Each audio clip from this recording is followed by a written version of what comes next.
인대는 것은 쉽다고 그랬죠. 인대는 것은 일곱이는 감추어진 비밀이다. 그 감추어진 비밀이 뭐냐면 예수님이 부활 승천하신 다음에 어떻게 됐는지 아무도 모르잖아요. 어디에도 나타나지도 않고 예수님 부활 승천하신 이유, 그 승천하신 이후에 그리스도의 모습이 바로 그 인대는 역사에서, 인대는 그 과정에서 다 나타납니다.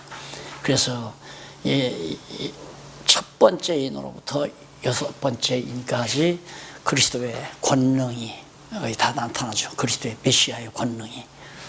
그 전에는 이제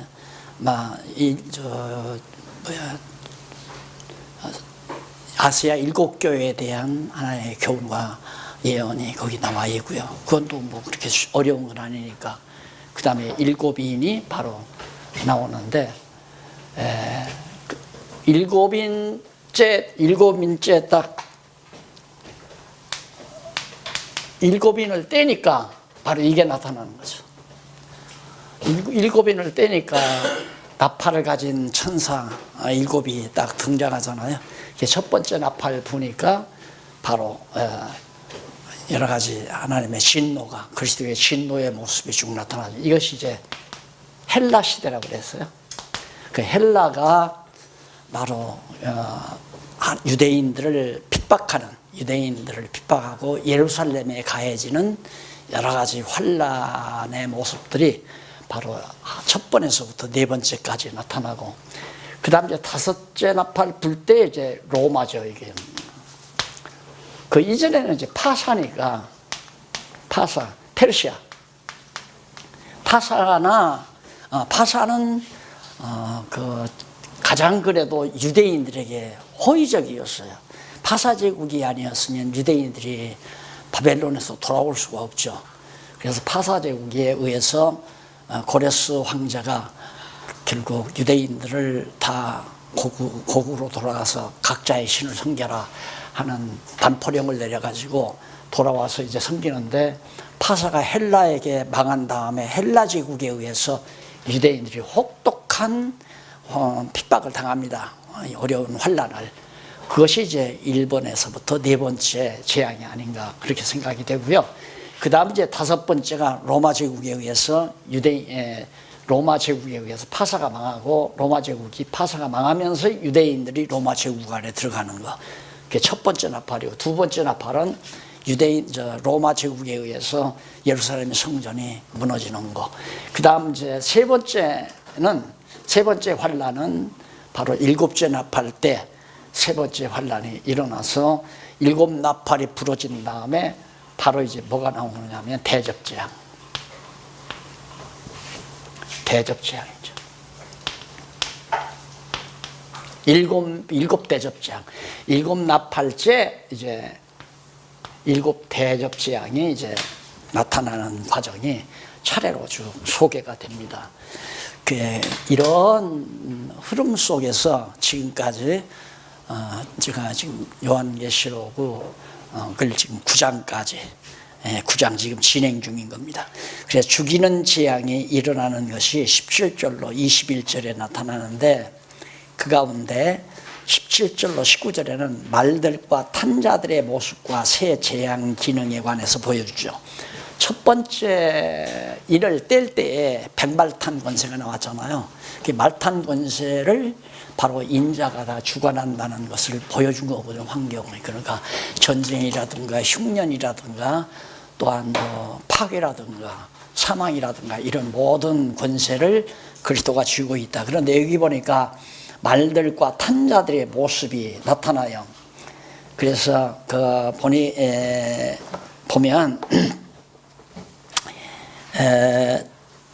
이같이 이상한 가운데 그 말들과 그 탄자들, 그게 로마 군병들을 말하는 겁니다. 말들과 탄자들을 보니 불빛과 자줏빛과 유황빛과 흉갑이 있고, 또 말들의 머리는 사자머리 같고 그 입에는 불과 연기와 유황이 나오더라. 그러니까 아주 무서운 살인 무기를 가지고 결국 말탄 세력이 나타나는 거.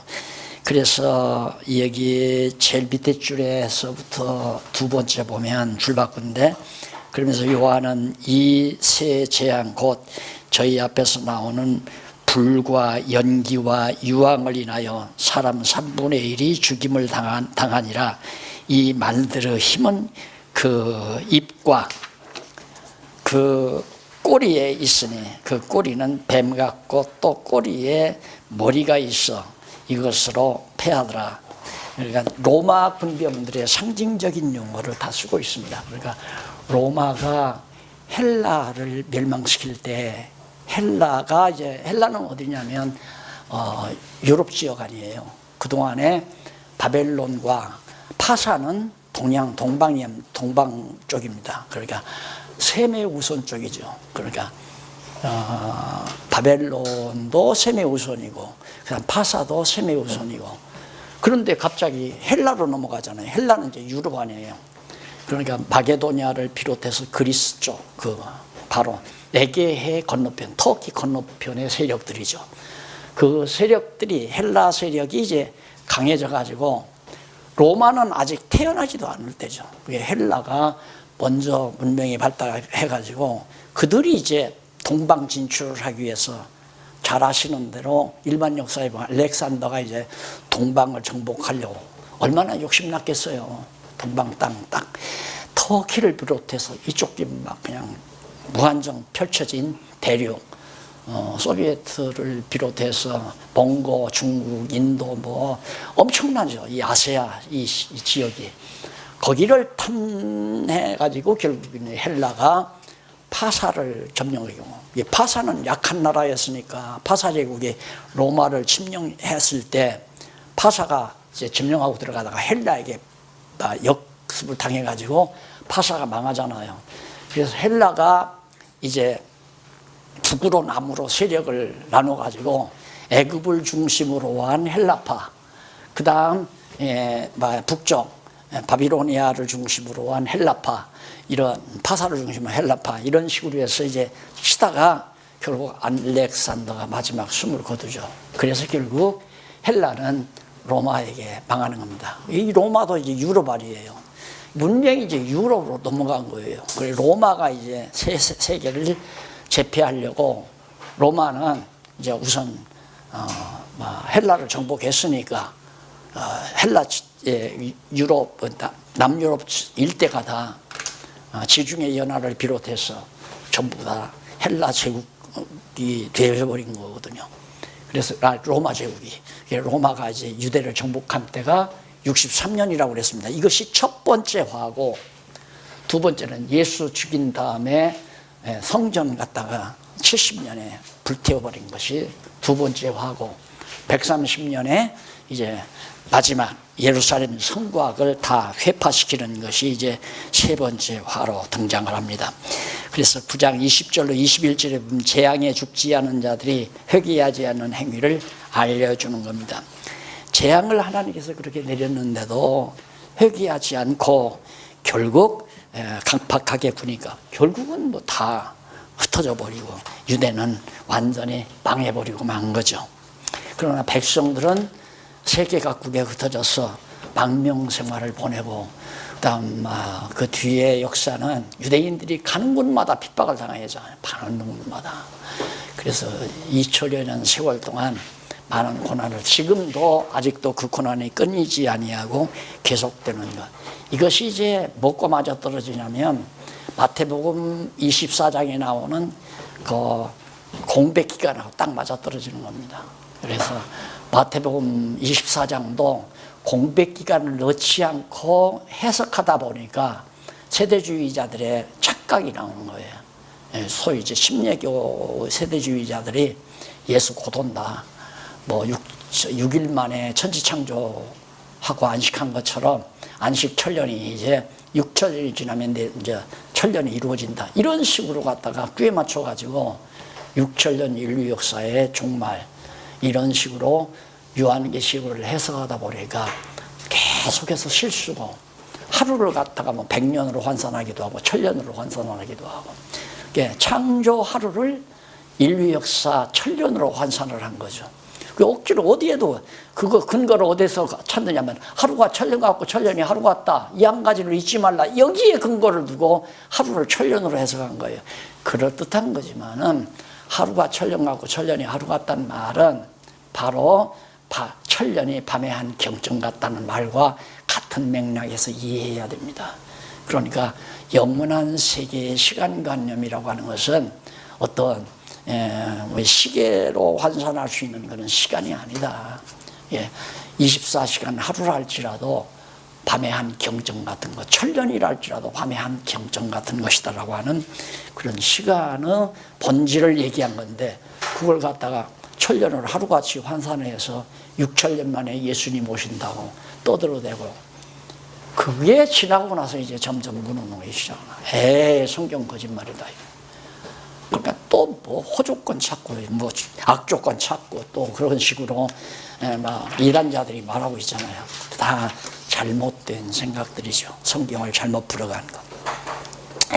그 다음 이제 10장 넘어갑니다. 10장 넘어가면 천사의 맹세와 준 사명, 천사의 맹세가 있고 그 천사들에게 주신 사명이 10장에 보여지는데, 우선 먼저 강림한 천사가 하나님께 맹세하는 대목이 1절로 7절에 나와요. 그 가운데 1절로 4절에 보면 밑에 천사가 외쳐 일곱 우리의 바란 것을 인봉하라고 당부합니다. 일곱 우리가 그러니까 우리 소리가 이렇게 나오는데, 그 아직 인봉 떼지 말고 그것도 봉을 해라. 아직 말하지 말라. 그러면서 내가 또 보니 힘센 다른 천사가 구름을 입고 하늘에서 내려오는데, 그 머리 위에 무지개가 있고 그 얼굴은 해 같고 그 빛은, 그 발은 불기둥 같으며 그 손에 펴 보인 작은 책을 들고 그 오른발은 바다를 밟고 왼발은 땅을 밟고 사자의 부르짖는 것 같이 큰 소리를 외치니, 외칠 때 일곱 우리가 그 소리를 바라더라. 일곱 우리가 바랄 때 내가 기록하려고 그렇게 하는데, 곧 들리는 길을 하늘에서 소리가 나서 말하기를 일곱 우리가 말한 것을 인봉하고 절대 기록하지 말라. 그건 기록하면 안 된다. 그래서 이제 인봉을 쳐서 알 수 없도록 만들어 놨다. 그런 얘기예요. 그래서 거기 그 중간에 보시면, 그 해설 중간에 보시면 줄바꾼 데가 나오죠. 그러면서 요한은 그 손에 놓인 작은 책을 들고 그 오른발은 바다 밟고 왼발은 땅을 밟고 사자의 부르짖는 것 같이 큰 소리로 외치는 대목이 나와요. 그런데 거기에 나오는 내용 중에 먼저 그 자세에 대해서 그 손에 편 책을 들었다. 이것은 곧 다른 천사가 손에 하나님의 진노에 대한 비밀을 기록한 책은 작은 책을 들고 있었다. 그러니까 하나님의 진노가 어떻게 임할 것을 기록한 책을 들고 있다는 얘기고, 둘째, 그 오른발은 바다를 밟고 왼발은 땅을 밟고라 했는다. 이는 하나님의 진노가 인근 나라들과 유다 예루살렘에 임할 것을 보여준 것이다. 그러니까 인근 나라, 그 주변의 나라들, 그러니까 유대인들을 중심으로 예루살렘을 중심으로 한 주변 나라들과 그 다음 예루살렘에 임할 진노에 대한 비밀을 보여준 것이다. 그 다음 그 소리에 대해서 첫째, 사자에 부르짖는 것 같은 큰 소리를 외치니라고 했는데, 이는 하나님의 심판을 알리는 큰 소리를 외쳤다는 말이고, 둘째, 외칠 때 일곱 우리가 그 소리를 발하였다고 한 것은 하나님의 심판을 말하는 완전한 신호로 말하는 것입니다. 그리고 이어서 일곱 우리가 말할 때 내가 기록하려고 하더라고 들으니 하늘에서 나서 절대 일곱 우리가 말하는 걸 기록하지 말라라고 했다. 이는 요한이 우리의 소리의 내용을 기록하려고 했으나 하늘에서 만류하는 소리를 들었다. 이는 곧 이루어질 일들에 대한 것이므로 기록할 필요가 없었던 것으로 여겨집니다. 그러니까 진노가 이제 곧 임하는데 구태여 그걸 기록할 필요 없다. 임하는 대로 그걸 기록하면 된다라는 뜻에서, 그래서 이렇게 성령께서 부활승천하시니가 그리스도의 힘을, 이것도 역시 전부 그리스도 보좌에 앉으신 그리스도의 능력으로 행하는 일이기 때문에 결국 이런 모든 사건도 예수가 바로 부활승천하신 예수가 구약에서 언약된 그리스도라는 사실을 확실히 증거해 주려는 데 그 목적이 있다는 얘기죠. 그 다음 10장 5절로 7절에 보면 천사가 하나님의 비밀이 복음같이 이루어진다고 맹세합니다. 그러니까 하나님이 아직 감추어 준 그 복음의 내용들이 반드시 역사 속에서 그대로 이루어진다. 그것을 맹세하는 내용이 당연하죠. 하나님께서 이미 정하시고 아무리 밝혀놓지 않았지만 감추어 놓은 아직 비밀을 공개하지 아니한 일들이 역사적으로 실제로 이루어진다라는 얘기입니다. 자, 그리고 넘어가서 양쪽 가로 2번째 천사가 사명을 알려줍니다. 해야 될 사명이 뭔가, 사명을 보면 8절로 9절 천사의 손의 책을 달라고 하자 가져다 먹으라고 합니다. 사도 요한이 천사의 손에 책을 달라고 하자 가져다 이걸 먹어라. 하늘에서 나서 내게, 사도 요한에게 들리던 음성에 또 내게 말하여 가로되 네가 가서 바다와 땅을 밟고 서 있는 천사의 손에 펴놓인 책을 가지라 하기로 9절 내가 천사에게 나아가 작은 책을 달라 한즉 천사가 가로되 갖다 먹으라. 네 배에서는 쓰나 네 입에는 꿀같이 달리라 하더라. 그 뱃속에서는 쓰지만은 입에서는 달다. 그러니까 하나님의 말씀을 들으면 그것은 달고 쓴 얘기다. 그러니까 그 하나님의 뜻이 이루어질 때는 너무도 즐거운 일이 아니에요. 그러나 이루어진 그 상태는 너무도 괴로운 것이라는 것을 말하고 있죠. 하나님의 진노라고 하는 건 임할 때는 괴롭죠. 그러나 하나님의 뜻이 이루어진다는 사실은 너무도 정말 기쁘고 즐거운 일이 아닐 수 없습니다. 그것이 이제 어디에 나오느냐면 9719페이지 위에서부터 네 번째 줄 내가 천사에게 나아가 작은 책을 달라 한즉 천사가 가로되 갖다 먹어버리라. 네 배에는 쓰나 네 입에는 꿀같이 달리라 하거늘 내가 천사의 손에서 작은 책을 갖다가 먹어버리니 내 입에는 꿀같이 다나 먹은 후에 내 배에서는 쓰게 되리라고 하였다.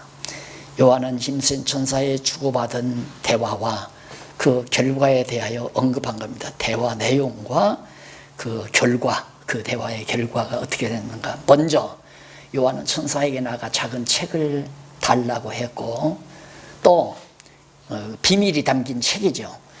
그러자 천사가 갖다 먹으라 해서 갖다 먹었잖아요. 근데 이는 하나님의 비밀에 대한 말씀을 깨달아 알게 되는 것은 매우 즐겁죠. 하나님의 비밀이 깨달아지는 건 얼마나 즐거워요. 정말 즐겁죠. 그런데 그 내용이 하나님의 진노에 의해서 심판한 내용이라는 사실을 깨달아 알게 되면 괴롭고 고통스러울 수밖에 없다. 이걸 말해 준 것이다. 그 다음 10절로 11절 보면 음성대로 천사의 손에 책을 먹자 예언할 사명을 알려줍니다. 사도 요한이 그 책을 먹고 났으니까 얘기를 해야죠. 예언을 해야죠. 그러니까 이걸 보면 우리가 하나님의 말씀을 받고 나면 말하지 않을 수가 없어요. 말을 해야 할 수밖에 없는 게 살아있는 하나님의 말씀이에요.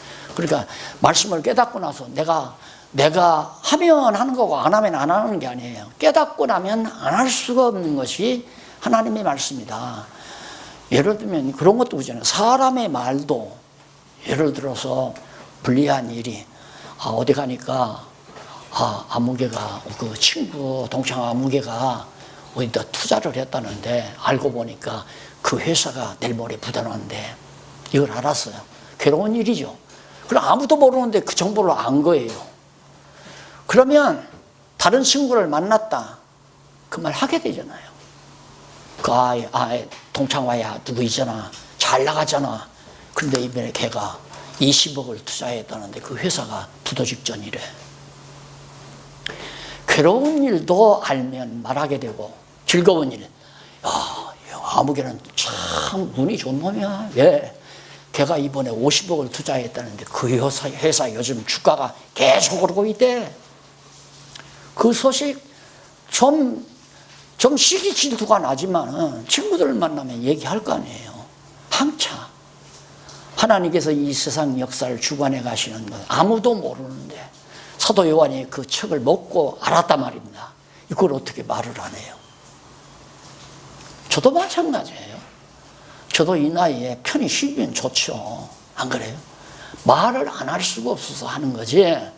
내가 여기서 뭐 명예를 얻고 인정을 받고 출세를 하려고 내가 이 시간 갖는 게 아니잖아요. 그러다 보니까 요 며칠 전에는 몽고하고 중국 일대에 신학교를 한 34개 가지고 있으신 선교단체에서 개학을 9월 달에 개학을 한대요. 개학 특강으로 이 성경신학을 주 교재로 만들기 위해서 주 교재로 만들어서 중국어로 번역해서 앞으로 30몇 개 되는 그 신학교에 주 신학교재로 3분을 낸다고 해가지고 그걸 서로 타협하러 그 주모자가 초청을 해가지고 9월 아마 첫 주, 둘째 주간은 제가 내몽으로 갈 것 같아요. 그러니까 내가 그걸 뭐 하려고 노력한 것도 아니고 내가 그걸 하려고 뭐 꼭 힘써서 애쓴 것도 아니고 하나님께서 말할 수밖에 없는 상황을 만들어 가잖아요.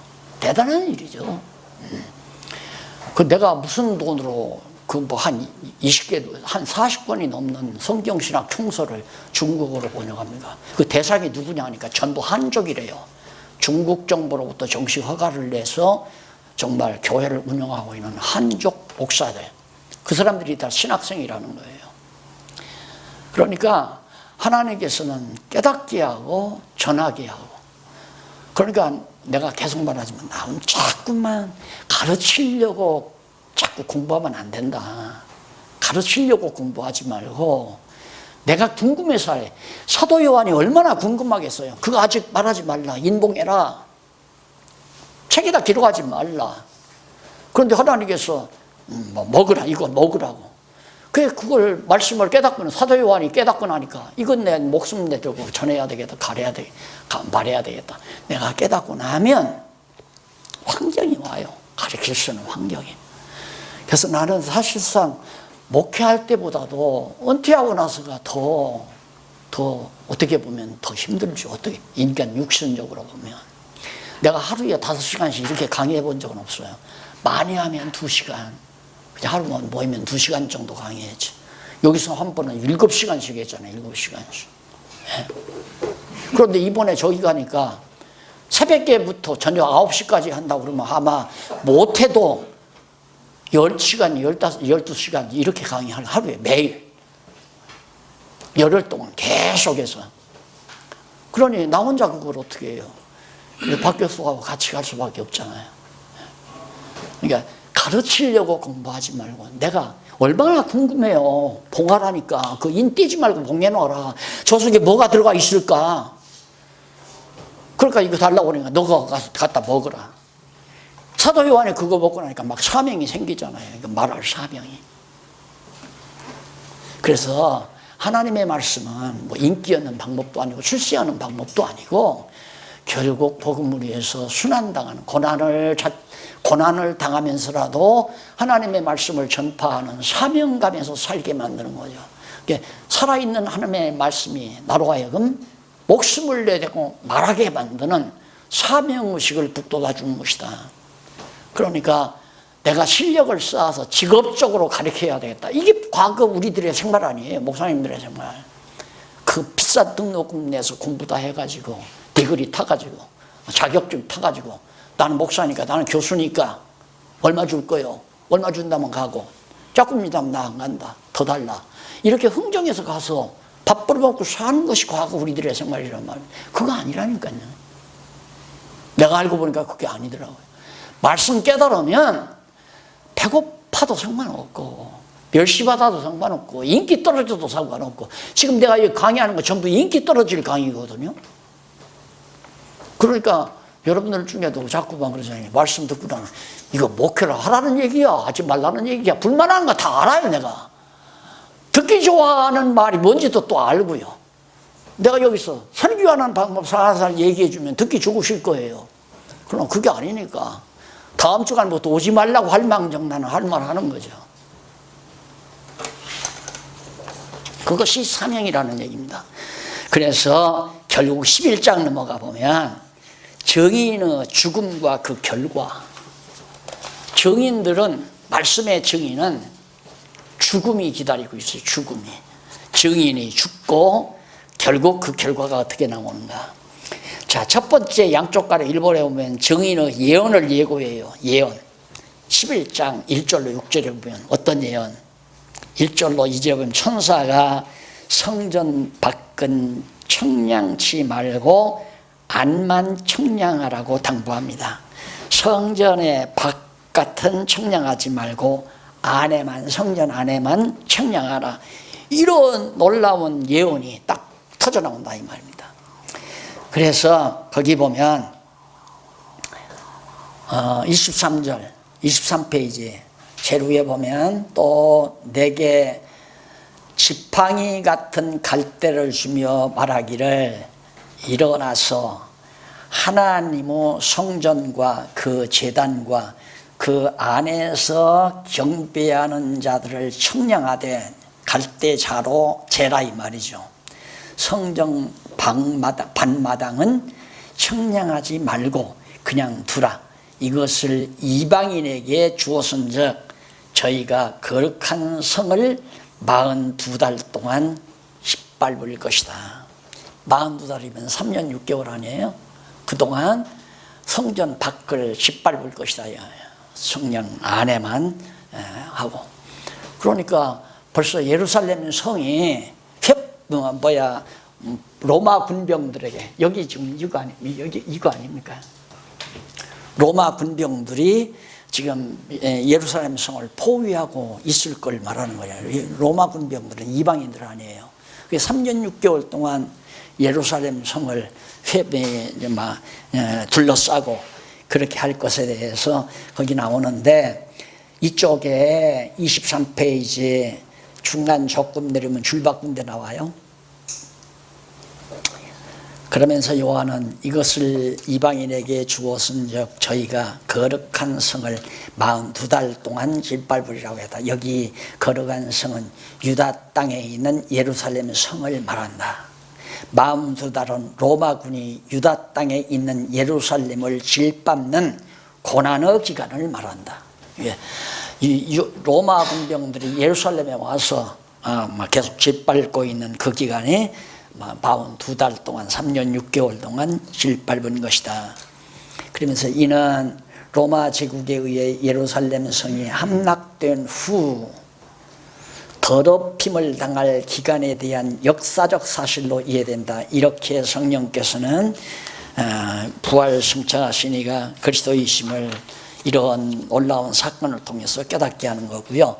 그 다음 3절로 6절에 보면 넘어가서 24페이지 두 증인에게 말하는 권세를 주어 예언하게 함을 예고하는 내용입니다. 두 증인에게 권세를 주어 예언한다. 내가 나의 두 증인에게 권세를 주리니 저희가 굵은 벼옷을 입고 1260일을 예언하리라. 이는 이 땅의 주 앞에 서 있는 두 감람나무와 두 촛대니 만일 누구든지 저희를 해하고자 한즉 저희 입에서 불이 나서 그 원수를 소멸할지니 누구든지 해하려 하면 반드시 이와 같이 죽임을 당하리라. 저희가 권세를 가지고 하늘을 닫아 그 예언을 하는 날 동안 비 오지 않게 하고 또 권세를 가지고 물을 변하여 피가 되게 하고 아무 때든지 원하는 대로 여러 가지 재앙으로 땅을 치리로다. 두 증인의 역할, 비 오지 아니하게 하고 또 하나는 예언하는 날 동안 비 오지 못하게 하고 또 한 사람은 물을 변하여 피가 되게 한다. 그런데 그 해설에 보면 해설 6째 줄 중간 조금 못 미쳐서 그리고 나오죠. 그리고 거기에 보면은 뭔 사건이 나오냐면 그 앞에는 예수님 변호산에 나타났을 때 두 증인이 나오죠. 그게 모세와 엘리야예요. 엘리야는 3년 6개월 동안 비 오지 않게 한 자고 모세는 물로 피가 되게 한, 애굽에서 물로 피가 되게 한 자 아니에요. 그러니까 두 증인이라고 하는 것은 선지자의 대표 엘리야와 율법의 대표 모세를 말하는 거죠. 모세와 엘리야. 그러니까 예수 그리스도가 오시기 전 뭐냐면 선지자와 율법, 모세와 선지자가 예수 그리스도의 율법과 선지자는 내게 대하여 증거한 것이다. 그러니까 구약의 율법이나 선지자들은 모두가 다 오실 메시아에 대한 증인을 말하는 것이다 라는 의미를 가지고 있는 겁니다.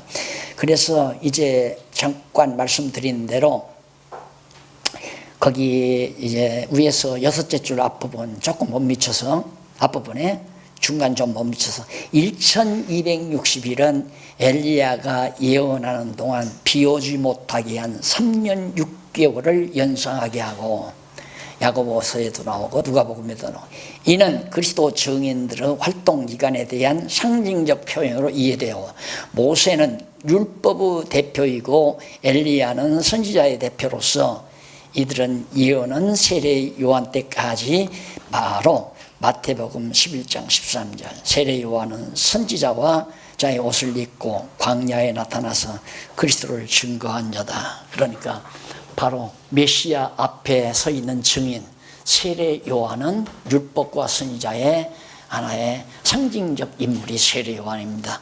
그래서 그걸 지금 바로 두 증인에게 말하는 멸하는 권세를 주었던 그런 내용을 지금 말하고 있습니다. 이것이 이제 두 감람나무 아니에요. 그런데 이 두 감람나무를 과거 이단자들이 자기가 감람나무 호족권이라서 한 감람나무로 남았다. 그러니까 그냥 성경을 토막 잘라서 말 되게끔 만들어 가지고 성경을 보다가 보니까 모세와 엘리야의 자리에 소위 박씨가 들어앉아서 자기가 감람나무라고 하는 말에 교인들이 다 속아 넘어간 거예요. 왜? 이유는 성경을 모르기 때문에. 요한계시록을 조금만 알았더라도 어떻게 박아무개가 감람나무냐. 감람나무는 바로 모세와 엘리야를 뜻하는 건데 또 아무도 안 속아 넘어갔을 거 아니에요. 그러니까 성경 모르고 열심 내는 사람이 제일 무섭습니다. 나는 목회하면서 내가 늘 그런 얘기를 했어요. 나는 성도들이 열심 내는 거 제일 무섭습니다. 왜? 열심에 대한 대가를 기대해요. 그리고 처음 개척할 때 벌써 새벽기도 3시부터 나와요. 노인 양반 하나가. 그러니 이제 개척 시작했는데 저 노인이 정말 입이 보통이 아니에요. 그래서 저 노인한테 잡히면 안 되겠다 싶어가지고 그 노인보다 빨리 나가려고 해도 도저히 그때가 40대 초반인데 도저히 안 돼요. 그러니까 5시나 나가가지고 하는데 들을 때는 저희 노인보다 내가 먼저 들어오면 안 되지. 그냥 강대상 뒤에 엎드려서 그냥 있는 거예요. 저 노인이 나가나 안 나가나 그것만 살피고. 그러면 그 노인은 또 살며시 기도하다가 끝쳐요. 저 갔나 하고 가만히만 끝난 게 아니라 살살 걸어와요. 걸어와서 딱 돌아와가지고 나를 이렇게 갔나 기도해요. 그게 나하고 경쟁하는 거죠. 아주 걸치셨어요. 그러니까 성경을 모르고 열심히 내면 내가 목사를 이기든가 안 그러면 목사의 흠집을 잡아서 게으르다더니 사랑이 없다느니 뭐 이래가지고 이제 교회 분란을 일으키고. 그래서 성경 모르고 열심히 내는 사람 내가 제일 무서워요. 제일. 지금도 무서워요. 성경도 모르고 무엇 때문에 열심히 내느냐 이 말이에요. 결국은 지고 나가더라고요. 할머니가. 나가더니만 나간 뒤에는 나도 좀 편안했고 제 교회도 편안하게 잘 가라고요. 벌써 딱 주일날 되면 자기가 그냥 완전히 당회장이야. 입구에 딱 서서 제일 먼저 와가지고 막 여기 털고 저기 털고 막 청소 다 하고 막 강대상 다 하고 물 떠다 놓고 다 해요. 그리고는 딱 입구에 서서 이 집사들이 뭐 하는 것들이야 이거. 에? 청소도 안 하고. 그리고 오는 사람마다 주여 패는 거라. 아마 다 경험이 있으니까 목사님들 다 웃으시네. 골치예요. 성경 모르고 열심은 완전히 사단의 열심이거든요. 사단의 열심. 그러니까 하나님의 열심이라는 말 잘하잖아요. 그러니까 하나님이 주신 열심이라는데 그 하나님이 주신 열심은 말씀을 먹어야 뜨거운 사명감이 솟아나죠. 그 뜨거운 사명감에서 나오는 그 열심이라야 하나님의 열심이거든요. 말씀을 깨닫고 나오는 열심은 누구도 못 말려요. 누구도. 그냥 사명에서 살다가 사명에서 죽는 거죠. 그게 하나님의 열심이에요. 인간의 열심은 자기 자랑, 자기를 내세우고 자기를 앞세우고. 자, 그런데 이제 증인이 죽임을 당하는데 놀랍게도 양쪽 가로 2번에 보면 즉 증인이 살아서 하늘로 승천하는 대목이 나오죠. 증인이 살아서 하늘로 승천한다. 거기 보면 7절로 10절에 보면 무저갱에서 올라온 짐승이 그 증인을 죽인 것을 보여줍니다. 이게 환상이에요. 지나간 사건들에 대해서 지금 하나하나 보여주는 거죠.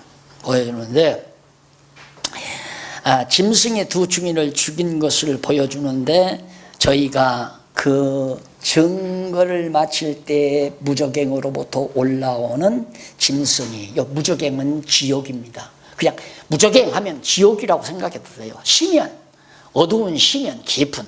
태초에 창조된 땅이 공허하고 혼란하고 흑암이 깊음에 있더라. 그 깊음이 바로 무저갱이에요.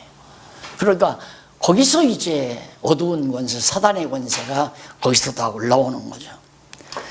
그래서 이걸 사실 처음 창세기 쓸 때에는 이걸 제가 안 밝혔어요. 왜? 아무 주석가도 그렇게 보는 사람이 없는데 공연히 이걸 얘기해가지고 긁어부스럼 낼 필요가 있나. 만약에 아니라 이 다음 요한계시록을 써나갈 때 거기에서 이제 원문에 나오는 대로 태초의 그 깊음, 태초의 흑암이 깊음에 있는 거기서 이제 그거 밝혀야 되겠다 해서 얘기를 안 했는데 이번 이제 다시 개정판 내면서는 밝혔어요. 이것이 어두운 권세의 근거지다. 바로 그 흑암이 깊음에 있는 그 자체가. 그러니까 하나님이 지어놓은 천국은 거기다가 하나님 나라 세우는 거고, 창조된 흑암과 깊음에 있는 거기는 지옥이 창조된 거고, 그 지옥도 하나님이 지으시고 천국도 하나님이 지어놓은 하나님의 나라가 이 땅 위에 임하게 해달라고 기도하는 것도 그런 데 근거에서 나오는 거고, 너무도 분명해요. 그래서 요한계시록과 창세기가 딱 맞아떨어지는, 완전히 처음과 나중에 하나가 되어지는 그런 논리를 이번 다시 수정판에서는 그걸 강조해서 제가 정리를 했습니다. 그래서 두 증인이 이제 나오는데 거기 보면 9727페이지 저 위에 줄 앞부분에 보면 여기 무정의역으로부터 나오는 짐승은 영적으로 무저갱의 본부를 두고 있는 그리스도를 대적하는 어두운 짐승 권세를 말한다. 이들은 성령의 능력을 힘입어 사명을 완수한 그리스도의 증인들과 싸움을 싸우게 그렇게 되는데, 그 결과 첫째, 저희를 이기고 저희를 죽일 터인즉, 저희를 이기고, 누구를? 사명자들을. 곧 그리스도를 대적하는 짐승 권세가 그리스도의 증인들을 쳐서 죽인다는 것이다. 그러니까 예수님 초기에 부활 승천하신 이후에 성령의 놀라운 능력을 받아가지고 예수가 그리스도라고 증거하는 그리스도의 증인들을, 짐승 권세가 나타나서 사도 베드로, 스데반을 돌로 때려 죽이고, 야고보를 갖다가 칼로 목을 잘라 죽이고, 그 다음 베드로, 바울 막들 핍박하고, 그 짐승 권세가 계속. 그러니까 하나님께서 참 그런 걸 보면 우리가 바른 복음을 증거하다가 이 땅 위에서 핍박받고 조롱받는 거 당연한 거 아니에요. 그거 안 오면 이상한 거예요. 다시 말해, 내가 말씀대로 바르게 전하는데 막 인기가 올라가고 출세하고 정말 영광을 얻고 그런다면 뭔가 이상한 거죠. 지금 하나님께서 열쇠를 열어놨는데, 무적행의 열쇠를 열어놨는데 예수가 그리스도라고 증거하는 걸 가만 놔두겠느냐 이거예요. 그렇게 막 초기 막 잡아다 죽였잖아요. 그리고 계속 이방 땅에 복음을 증거하는 바울의 뒤를 쫓잖아요. 보기는 유대인들, 거짓 선생들이 쫓아다녔지만 그 배후에는 무적행에서 올라온 짐승 권세가 다 조종을 하는 거란 말입니다. 지금도 마찬가지예요. 자, 목회를 예를 들어서 한 100여 명 성도를 모시고 목회를 합니다.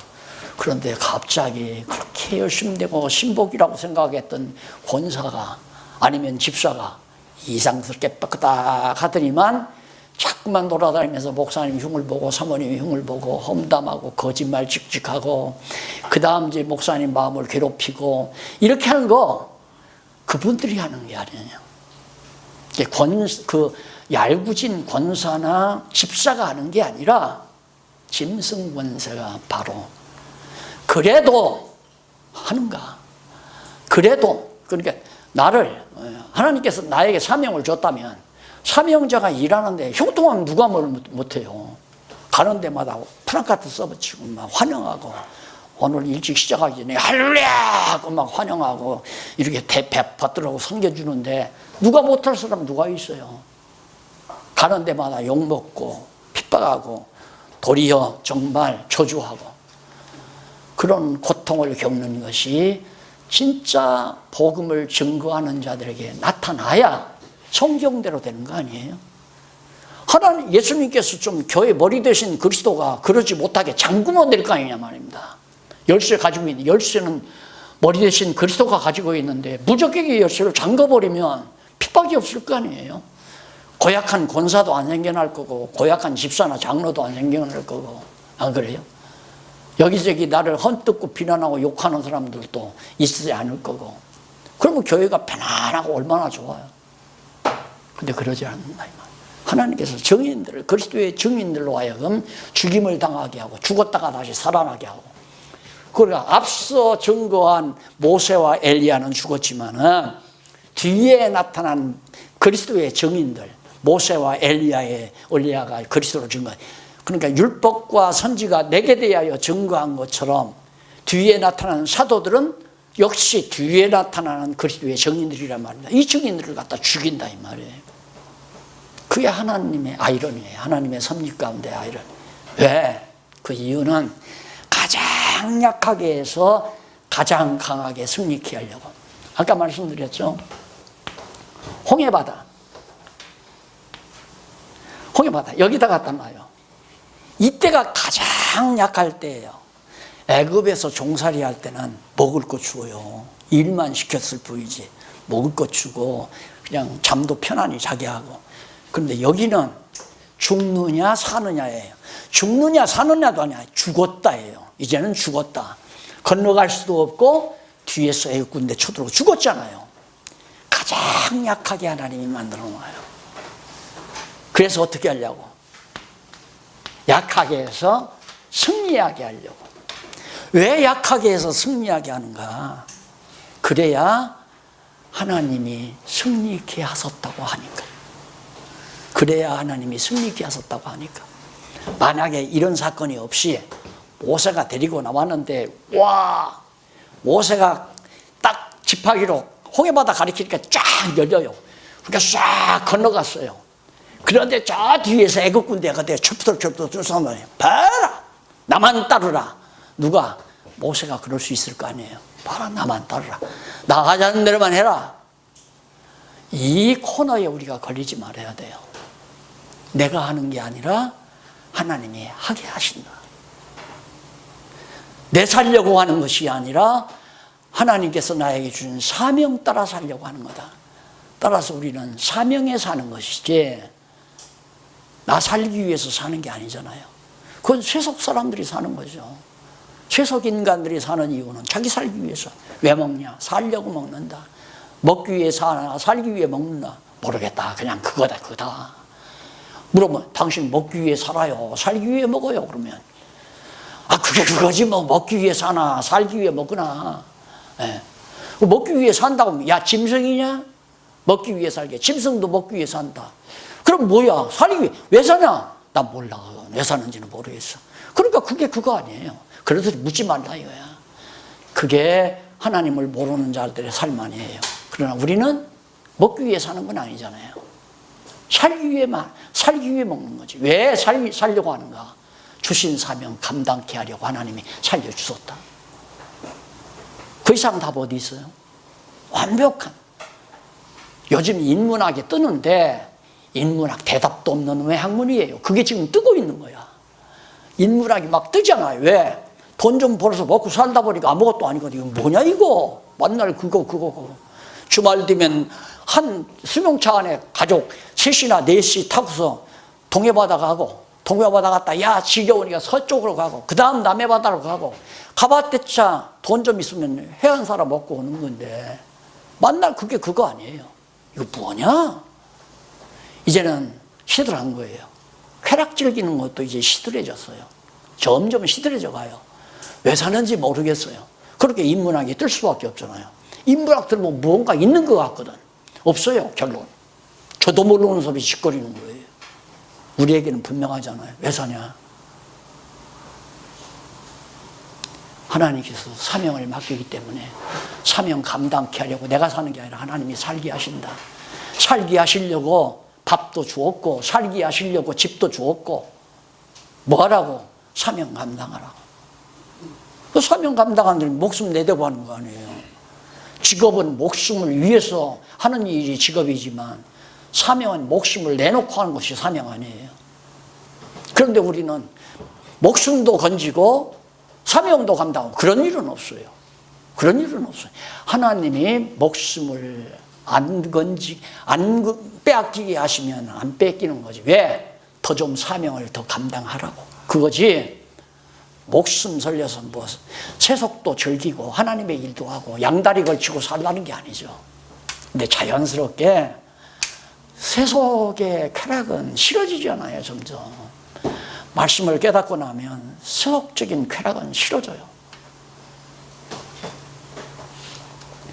그래서 무적경에 올라온 짐승의 두 증인을 죽인 것을 보여줍니다. 당연히 죽이죠. 예수가 그리스도라는 것 때문에 정말 지금 유대인들이 피를 보는데, 안 그래요? 예수를 그리스도인 예수를 십자가에 못 박아 죽인 죄 때문에 보세요. 지금까지 유대인들이 지금 환난을 겪고 있던데 이런 엄청난 죄를 이들이 지금 범하고 있다 이 말입니다. 어떻게? 무적경에서 올라온 짐승 원사가 그렇게 시킨 거예요. 그래서 3일 반 후 두 증인이 살아서 승천한 후에 재난을 보여주는 내용. 3일 반 후에 하나님께서 생기가 저희 속에 들어가매 저희 발로 일어서니 구경하는 자들이 크게 두려워하니라. 하늘로부터 큰 음성이 있어 이리로 올라오라. 함을 저희가 듣고 구름을 타고 하늘로 올라가니 저희 원수들도 구경하라. 그 시에 큰 지진이 나서 성 10분의 1이 무너지고 지진에 죽은 사람이 7천이라. 그 남은 자들이 두려워하여 영광을 하늘의 하나님께 돌리더라. 주 70년에 있는 70년에 있었던 이 일을 지금 보여주는 거죠. 그래서 거기 보면 해설에 보면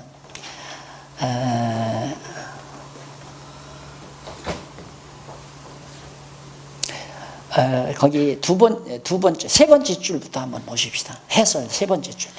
요한은 계속해서 3일 반 후에 하나님께로부터 생기가 저희 속에 들어갔다라고 했는데, 곧 그리스도의 증인들이 죽었다가 3일 반, 곧 순환의 기간을 지나 다시 소생함으로 구경하던 많은 자들이 크게 두려워했다는 것이다. 이는 실제로 죽은 것 같다가 다시 소생할 뿐만 아니라 죽음을 보고도 두려워하지 아니하고 그리스도의 복음의 증인들이 일어날 역사적 사실을 분명한 결과로 이해된다.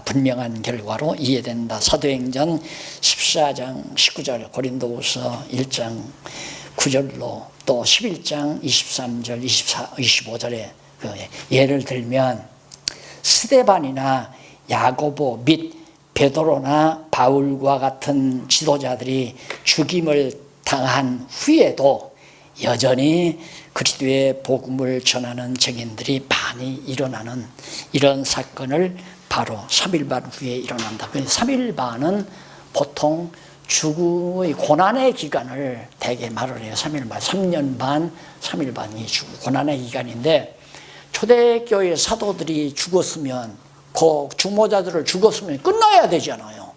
필요 없어요. 그 뒤로도 계속 순교자들이 나오고 더 복음은 더 널리 확산이 되고. 그래서 지난번에도 말씀드렸지만 예루살렘 교회가 하루에 3,000명, 5,000명 돌아왔거든요. 지금 요즘에 우리 한국 교회식으로 말한다면 아마 큰 맘모스 교회가 예루살렘에 섰을 거예요. 교황청이 먼저 예루살렘에 섰을지도 모르고. 그런데 하나님께서는 그게 아니에요. 돌아온 모든 무리들을 모이지 못하게 흩어지게 만들어요. 왜? 흩어지는 곳마다 씨앗 역할을 하도록 하기 위해서. 그런데 그렇게 됐잖아요. 예루살렘에서 피난 간 모든 유대인들이, 예수를 믿고 피난 간 유대인들이 가 있는 곳마다 복음이 전파되고 증거되고, 그것이 이제 예루살렘과 유다와 사마리아와 땅끝까지 이르러 복음이 증거되는 초반기 역사 과정 아닙니까? 이게 이제 증인들이 죽었다가 다시 살아나는 그런 상황으로 지금 이걸 잘 보여주고 있는 겁니다. 지금도 증인들이 살아있잖아요. 지금도. 목숨 내대고 이북으로 가서 전하는 자들이 있는가 하면, 지금 뭐 내몽골이나 중국도 이게 들키면 내가 볼 때 내몽골로 가는 이유가 중국에서 하다가 보면 또 잘못하면 얻어 걸리니까, 그러니까 그걸 피하기 위해서 지금 그 일을 어디서부터 하느냐면 제주도에서 하고 내몽고에서 하고 그렇게 하는가 봐요. 1년에 두서너 차례씩.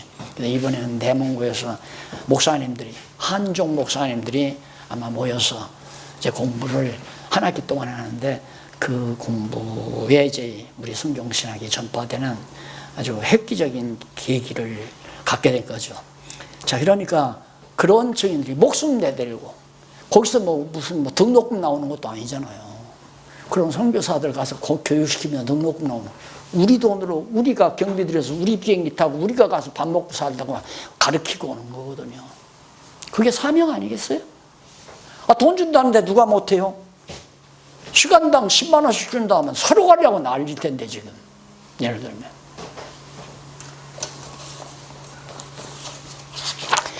자, 그 다음에 이제 왕권의 찬양에 바로 응답하는 내용이 11장 14절로부터 19절에 나옵니다. 그 왕권이란 교회가 그렇게 핍박을 하고 예수의 증인들을 갖다 죽이면서도 또 고난의 기간 지난 다음에 다시 살아나서 증인, 그리스도의 증인, 예수가 그리스도라고 하는 증인들이 무수히 일어나는 이런 역사를 통하는데, 문제는 분명히 이제 바로 왕권, 교회의 머리 되신 예수 그리스도에 대한 찬양과 응답 내용이 그 환상이 보이는 거죠. 그러니까 정의는 그렇게 죽인다고 해서 교회의 머리 되신 그리스도가 어디 없어진 게 아니다. 이렇게 영광 중에 찬양을 받고 계시다. 그걸 이제 보여주는 겁니다. 일곱째 나팔을 불 때 음성이 그리스도의 왕권을 찬양하는 거다. 자, 여기 일곱째 나팔 나오잖아요. 이제 이걸 딱 부는데 바로 음성이 그리스도의 왕권을 찬양을 해요. 그리스도가 왕이다. 찬양 내용 잠깐 보십시다. 둘째 화는 지나갔으니, 첫째 화 지나갔잖아요. 첫째 화 지나가고 둘째 화 지나갔잖아요. 이게 지나갔으니 이제는 셋째 화가 남아 있는 거죠. 셋째 화, 일곱째 나팔 나오고 이제 셋째 화 아니에요. 화가 속히 이르는도다. 이거 지나갔으니, 이건 과거사예요. 과거. 95년도 사도 요한이 95년도에 요한계시를 받아가지고 쓰니까 이건 요한의 입장에서 볼 때 과거 안에 지나갔잖아요. 이제 속히 온다. 속히죠. 95년도니까 한 40년 지나면 올 거 아니에요. 132년 예루살렘 성곽이 다 회파되는, 완전히 흔적이 사라져버리는, 유대 나라가 완전히 망하는 때가 132년이거든, 주. 이 날이 곧 다가온다. 여기 그 내용이 그 해설 세 번째 줄 보세요. 해설 보면 요한은 계속해서 둘째 화는 지나갔으나 보라 셋째 화가 속히 이르는 도다 했다. 여기 이르는 도다, 이거에 대한 파싱입니다. 이르는 도다라고 하는 동사 파싱이 헬라어로 엘케다이라는 말인데, 이는 직설법, 현재, 중간태, 수동태, 중간태, 수동태. 이 헬라어가 참 복잡해요. 중간태, 수동태라는 말은 분명히 그냥 내가 하는 게 아니라 해진다 이 말입니다. 그러니까 오게 되어져 있다, 이런 뜻이죠. 수동태, 디포넌트 동사 이 말이죠. 디포넌트 동사는 지금 오고 있다, 나타나고 있다, 또는 일어나고 있다. 현재 두 번째 화가 지난 다음에 요한 당시, 이 당시로는 현재 지금 세 번째 화가 화를 향해서 계속 좀 달려가고 있다, 그 말이에요. 진행되고 있다. 얼마 속히 곧 온다. 사도 요한으로부터는 한 40여 년 후에는 마지막 세 번째 화가 나타난다. 그걸 말하는 거예요. 그러면서 나팔 불 때 하늘에 큰 음성이 나서 가로되 세상 나라가 우리 주와 여기 주가 이제 여호와죠. 세상 나라가 우리 여호와와 그 그리스도의 나라가 되어 그가 세세토록 왕노릇 하시리로다. 이것으로 이제 세상 나라가, 이 화가 임하면 세상 나라가 다 망한 다음에 그리스도 나라가 온다. 그러니까 세 번째 화가 지금 계속된다는 얘기예요. 그리고 언제 세상 나라가, 이 세상 세속적인 나라가 다 멸망할 때, 그때가 언제냐면 유대인의 때가 지난 다음이에요. 그러면 유대인의 때도 세상 나라가 그냥 있거든요. 그러나 세상 나라나 유대 나라나 다 이제 무죄 시대가 되니까 이게 다 세상 나라지만 그리스도가 직접 다스리고, 그런데 결국 이제 이 때가 끝나면 한번 환란 시대, 무적행에서 놓아주는 시대가 끝나고 나서 영원한 하나님의 나라가, 그리스도의 나라가 완벽하게 서진다 하고 찬양하는 내용이 거기 나오죠. 이제부터는 이제 어려운 것이 또 별로 없어요. 제일 중요한 건 이 첫째와 둘째와 셋째와 이것을 잘 그 위치, 역사적인 위치를 정해서 설명하는 것이 제일 요한계시록의 핵심 난제입니다. 이것만 정리되면 이제는 그 이후에는 이것이 일어나고 나서 계속해서 이 세 번째 왕가 지금 계속 현재도 지금 일어나고 있는 거니까 유대인들이 지금도 전쟁을 하고 있잖아요. 모든 유럽이나 그 주변 국가들이 유대인들을 전부 원수로 다 생각해요. 미국만 지금 유대인 편들잖아요. 현재로서는. 그러니까 모진 시련을 지금 유대인들이 겪고 있죠. 그래서 그 다음 16절로 19절에 보면 16절로 19절에 보면 왕의 심판에 대한 24장로들의 찬양에 대해서 응답합니다.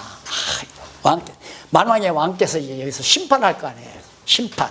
영원한 하나님의 그리스도의 나라를 세우기 위해서 영원한 심판이지, 마지막 백부자 심판이 여기서 이루어지니까 천년왕국 이후에. 그래서 결국 이제 그리스도가 다스리니까 그걸 찬양하고 영광을 돌리는 장면이 바로 19절까지 나옵니다. 그 다음 넘어가서 점심 잡수고 34페이지 나오죠. 9734페이지. 하늘 및 땅에서의 이적이 12장으로부터 13절에 나와요. 13장에. 하늘과 땅에서 어떤 이적이 나타나는가. 자, 이런 사건입니다. 하늘에서도 일어나고 땅에서도 일어나고 이적들이 나타나는 걸 쫙 보여주는 내용. 그 이적 그대로 우리가 보아나가면 됩니다. 점심 잡수고 12장부터 하기로 약속하고 오늘 오전 강의 여기서 마칩니다. 기도하십시다. 자비하신 아버지 하나님, 오전 시간 건강 주셔서 잘 마무리했습니다. 이제 나머지 시간도 하나님 보혜사 성령 친히 함께 하소서 같이 알고 같이 믿고 정말 하나님께서 우리를 이 땅 위에 살려두신 사명감에서 살아가는 슬기로운 동역자들 되게 해 주시옵소서. 예수님 이름으로 기도드립니다.